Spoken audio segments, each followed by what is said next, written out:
I think it's really important. I remember the first one of these, and it just occurred to me about halfway through it that most of the venues had never actually met each other before. And I like the idea that it's sort of like a weird little loose affiliation, or even like a union of people run venues.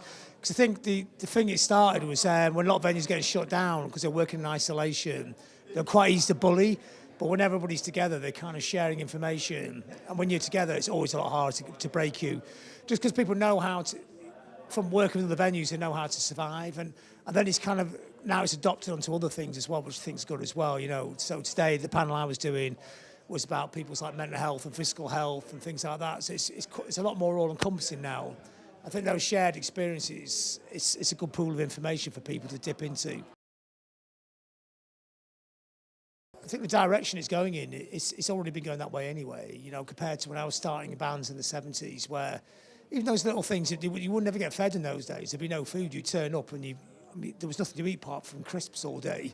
And it's all right when you're 19, but when you're getting older, it's going to like burn you out a bit. So stuff like that, they will look after you physically. Also the awareness that, you know, there may be problems. When people up there talk about stress, stress was a word that nobody even heard of 20 years ago. It was never talked about. It's the idea you could have stress, and it's not, you could actually go and talk about it. It's not a weird thing to talk about. So that's good as well. I think the awareness is important. But the things that was coming up today on the panel was idea about communication.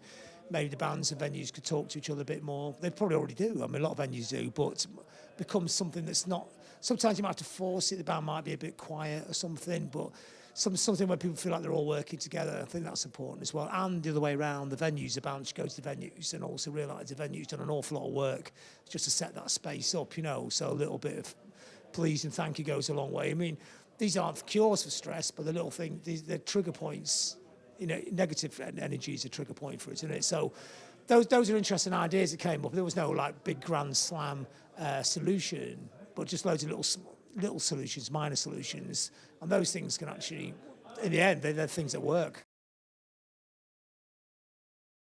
I think it's the Music Venue Trust gives venues a voice, you know, and I think that's really important, a collective voice.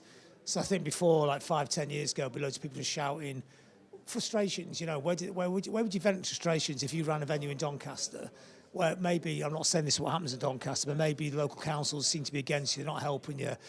You know, maybe somebody wants to build some posh flats. Unlikely in Doncaster, but you never know. Your pub might get turned into like some. What are you going to do about that? Who do you speak to? Now there's a platform. Now there's someone to go speak to. Now there's someone to go and get in touch with, who's got the shared experience of all these other 200, 300, 400 venues around the country. You can go, well, that happened to me, but I did this. You know about the 1326 common music law or something. You know, things like that are important because when you're all day. I imagine when you're running a venue 20 hours a day, 7 days a week, you haven't got the time to access all this information. Now there's a pool of information. Now there's people who will go and speak on the venue's behalf. And I think a venue like this is really good because also you meet all those other people in those other venues.